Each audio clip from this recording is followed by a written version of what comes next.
सोनपुर गांव में केशव नाम का एक गरीब मजदूर रहता था। मजदूरी का काम मिल जाए तो परिवार का पेट भर जाए, नहीं तो परिवार रूखी सूखी खाकर ही सो जाता था। एक दिन, सुनो जी, तुम एक काम क्यों नहीं करते? इस गांव में तो कोई काम मिलने से रहा। तुम वो पहाड़ी के पार वाले गांव में भी तो जाकर कोई काम ढूंढ सकते हो, शायद कोई काम मिल जाए।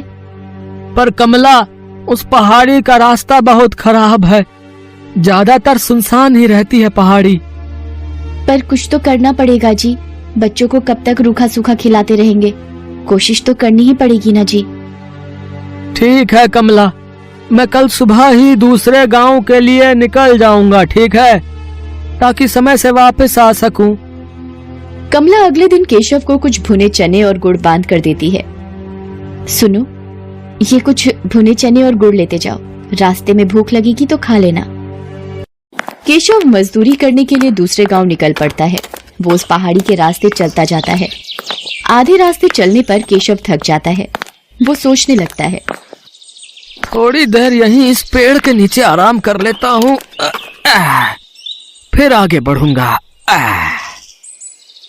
अरे कमला ने ये भुने हुए चने और गुड़ दिया था, थोड़े खाकर भूख मिटा लेता हूँ। केशव जैसे ही चने और गुड़ खाने लगता है, एक चींटी उसके पास आती है। भैया, क्या थोड़े से गुड़ और चने मुझे दे सकते हो? मैं और मेरी बहनें भूखी हैं, हमने बहुत दिनों से कुछ नहीं खाया है, तुम्हारी बड़ी मेहरबानी होगी। हाँ, ये लो, तुम इन गुड़ और चनों से अपना और अपनी बहनों का पेट भर लो। चींटी खुशी खुशी वो गुड़ और चने अपनी बहनों को खिलाती है। जैसे ही चींटियां गुड़ और चने खाती हैं, देखते ही देखते वो सब सुंदर परियां बन जाती हैं। केशव ये सब देखकर हैरान रह जाता है। शुक्रिया रागीर, आज तुम्हारी वजह से हम श्राप से मुक्त हो गई। हम परीलोक से धरती पर घूमने निकली थी। इस पेड़ के नीचे एक महात्मा भोजन कर रहे थे। हमने भूल से उनके भोजन में कंकड़ फेंक दिए, जिससे उन्होंने हमें चींटी बना दिया और श्राप दिया कि जब तक कोई राहगीर हमें भोजन नहीं देगा, हम अपने असली रूप में नहीं आ पाएंगी। पर तुम इस पहाड़ी पर कैसे? यहाँ तो कोई नहीं आता जाता। केशव परियों को सारी आपबीती सुनाता है, जिसे सुनकर परियां भी बहुत दुखी होती हैं। वो केशव से कहती हैं, तुम चिंता मत करो केशव, तुमने आज हमारी सहायता की है, इसलिए हम भी बदले में तुम्हें कुछ देना चाहते हैं। ये जादुई चूल्हा है, इस पर बर्तन रखते ही ये जल उठेगा और तुम जो भी कुछ खाने को मांगोगे बर्तन में पक जाएगा। मैं तुम्हें एक मंत्र बताती हूँ, जैसे ही तुम एक थी दुल्हन एक था दूल्हा, बंद हो जा जादुई चूल्हा बोलोगे, चूल्हा खाना पकाना रोक देगा। केशव को जादुई चूल्हा देकर परियां अपने लोक में वापस चली जाती हैं। केशव वो चूल्हा लेकर खुशी खुशी घर वापस आ जाता है।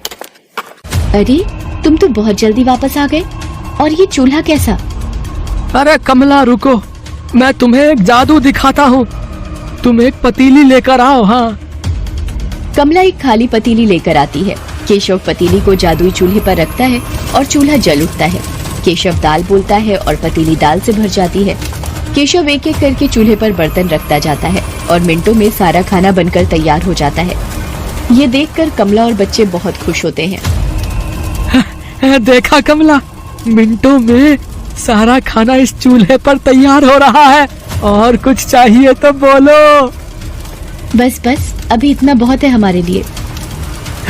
ठीक है, मैं इस चूल्हे को अब बंद कर देता हूँ। एक थी दुल्हन एक था दूल्हा, बंद हो जा जादुई चूल्हा। केशव मंत्र बोलता है और चूल्हा बंद हो जाता है। अब केशव के परिवार को भूखा भी नहीं सोना पड़ता था। एक दिन, सुनो जी, मैं सोच रही हूँ क्यों ना हम एक चाय का ढाबा खोल लें। इस चूल्हे पर चाय और पराठे बनाकर बेचा करेंगे, इससे थोड़ी कमाई भी होनी शुरू हो जाएगी और तुम्हारी काम की तलाश भी बंद हो जाएगी। हाँ, कह तो तुम ठीक रही हो कमला, बिल्कुल ठीक है। अब मैं एक दुकान किराए पर ले लेता हूँ, जो पैसे आएंगे उससे किराया भी भर देंगे और घर खर्च भी निकल आएगा। केशव घर के नजदीक ही एक छोटी सी दुकान किराए पर ले लेता है और जादुई चूल्हा रखकर चाय बनानी शुरू कर देता है। धीरे धीरे केशव का चाय नाश्ते का ढाबा चल पड़ता है। आने जाने वाले लोग केशव के ढाबे पर रुककर चाय पराठे खाया करते थे। जिन गरीबों के पास पैसे नहीं होते थे केशव उन्हें मुफ्त में ही खाना बांट दिया करता था। उसे अपनी गरीबी के दिन याद थे। धीरे धीरे केशव की गरीबी की हालत में सुधार होने लगता है। एक दिन, अरे भाई केशव, कैसे हो? अरे मोहन, अरे तुम शहर से कब आए भैया? है गांव का तो रास्ता ही भूल गए लगता है। बस काम से फुर्सत ही नहीं मिलती। वो तुम्हारी भाभी को यहाँ गांव में कुछ काम था ना, तो 2-1 दिन के लिए आए हैं। मैंने सुना है तेरे तो वारे न्यारे ही हो गए हैं। तूने ढाबा खोल लिया यार, जिसकी चर्चा पूरे गांव में हो रही है। हाँ मित्र, बस सब भगवान की कृपा है। बात कुछ और ही है। ये ऐसे नहीं मानेगा, मुझे सच का पता लगाना ही होगा। अगले दिन केशव ढाबे पर जाता है। मोहन भी उसके पीछे पीछे जाता है। अरे मोहन, अरे इतनी सुबह सुबह। मैंने सोचा कल वापस शहर जा रहा हूँ, तो आज तुम्हारे ढाबे पर ही चाय नाश्ता कर लूं, है कि नहीं? पता नहीं शहर से फिर कब आना हो। हाँ मोहन, बिल्कुल बिल्कुल भाई, ये भी कोई कहने की बात है। अरे तुम बैठो, मैं तुम्हारे लिए चाय और पराठा लेकर आता हूँ ना। केशव ढाबे की रसोई में चला जाता है। मोहन केशव को छुपकर देखने लगता है। ये क्या जादू है? केशव ने इस चूल्हे पर पतीली रखी और खाली पतीली चाय से भर गई। अरे अब ये तवा रख रहा है, ये क्या पराठा भी बन गया?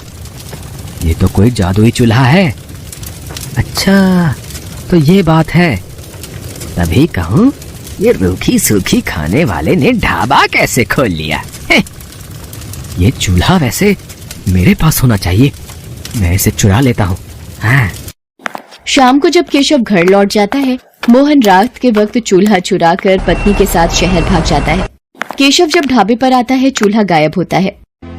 अरे कमला, कमला, अरे हमारा जादुई चूल्हा चोरी हो गया है। अब हम क्या करेंगे? कैसे पैसे कमाएंगे? सुनो जी, जो हो गया सो हो गया। इस बहाने हमें मार्गदर्शन तो मिला। अब आप एक नया चूल्हा लेकर इस ढाबे को आगे बढ़ाओ, देखना आपकी मेहनत रंग लाएगी। केशव एक मेहनती व्यक्ति था, इसलिए उसने फिर से एक नई शुरुआत की। उधर जब मोहन अपनी पत्नी के साथ शहर में अपने घर पहुंचा, जाओ शीला, एक खाली पतीली ले आओ, अभी तुम्हें इस चूल्हे का जादू दिखाता हूँ। जादुई चूल्हे, मुझे पुलाव चाहिए, पुलाव। चूल्हे पर बर्तन रखकर मोहन ने जैसे ही पुलाव बोला, चूल्हा जलने लगा और पुलाव बनता चला गया। मोहन चूल्हे को फूंक मार मार कर बंद करता रहा, पर वो बंद ही नहीं हो रहा था। अरे ये चावल बनने तो बंद ही नहीं हो रहे। अरे ऐसे तो पूरा कमरा भर जाएगा, हम दोनों चावल के ढेर में दबकर मर जाएंगे। शीला क्या करूं, कुछ समझ नहीं आ रहा है। अब तो एक ही रास्ता है, इस चूल्हे को तोड़ दो। हाँ, ये ठीक रहेगा, मैं इस घटिया चूल्हे को तोड़ देता हूँ। मोहन गुस्से में चूल्हे को पटक कर तोड़ देता है। चूल्हे के 2 टुकड़े हो जाते हैं और जादू खत्म हो जाता है। चूल्हे की जगह मिट्टी का ढेर पड़ा रह जाता है। केशव को जादुई चूल्हे की मदद से काम मिल जाता है और वो मेहनत से पैसे कमाने लगता है, जबकि मोहन के हाथ में आकर जादुई चूल्हा मिट्टी हो जाता है। किस्मत भी उनका ही साथ देती है, जो ईमानदार और नेक दिल होते हैं। चोर और मक्कार व्यक्तियों के हाथ सदा ही खाली रह जाते हैं।